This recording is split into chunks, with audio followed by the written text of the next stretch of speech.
পরিযায়ী শ্রমিকদের আর ভিন রাজ্যে কার্পেটের কাজে যেতে হবে না। এবার মালদহে কার্পেট শ্রমিকরা কার্পেট তৈরি করে ভিন রাজ্যে সরবরাহ করবেন। কারণ মালদহের উদ্বোধন হলো কার্পেট কারখানার, ফলে দীর্ঘদিনের স্বপ্ন পূরণ হলো মালদহের পরিযায়ী শ্রমিকদের। রাজ্য সরকার ও জেলা শিল্প কেন্দ্রের উদ্যোগে নবনির্মিত কারখানার উদ্বোধন হলো মালদার ইংরেজবাজার ব্লকের সাতটারি গ্রামে। ফিতে কেটে তার আনুষ্ঠানিক উদ্বোধন করলেন মালদা জেলার ভূমির অতিরিক্ত জেলা শাসক। এছাড়া উপস্থিত ছিলেন জেলা শিল্প কেন্দ্রের জেনারেল ম্যানেজার মানবেন্দ্র মণ্ডল সহ অন্যান্য আধিকারিকরা। প্রায় 3 শতাধিক মানুষ কাজ পাবেন এই কার্পেট তৈরির কারখানায়। মালদায় এই প্রথম কার্পেট তৈরি কারখানা তথা common production centre for carpet waving কারখানার উদ্বোধন হওয়ায় খুশি জেলার কার্পেট শিল্পীরা।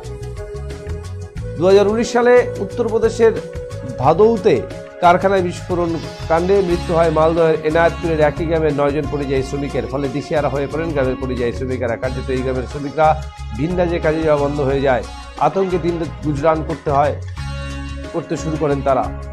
এই গ্রামের শ্রমিকদের হাতে কার্পেট তৈরিতে যথেষ্ট নিপুণতা রয়েছে, ফলে দেশ বিদেশের বাজারে এই কার্পেটের চাহিদাও রয়েছে যথেষ্ট।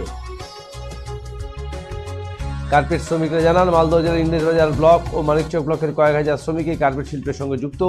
দেশে এই কার্পেটের চাহিদা না থাকলেও বিদেশে এই কার্পেটের চাহিদা ব্যাপক। মূলত শীতপ্রধান দেশে এই কার্পেটের চাহিদা বিপুলভাবে লক্ষ্য করা যায়।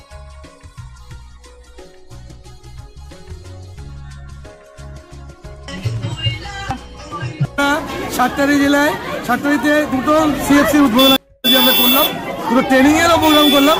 সেখানে 120 জন লোক ট্রেনিং করবে, ডাইরেক্ট এবং ইনডাইরেক্ট প্রায় 800 লোকের এখানে এমপ্লয়মেন্ট হবে। আজকে কার্পেট কারখানার উদ্বোধন হলো যে মালদা সাতটারি এলাকায়। প্রায় এখানে লুম আমাদের বসানো হয়েছে কিছুটা, আর আবার বসাবার পরিকল্পনা রয়েছে।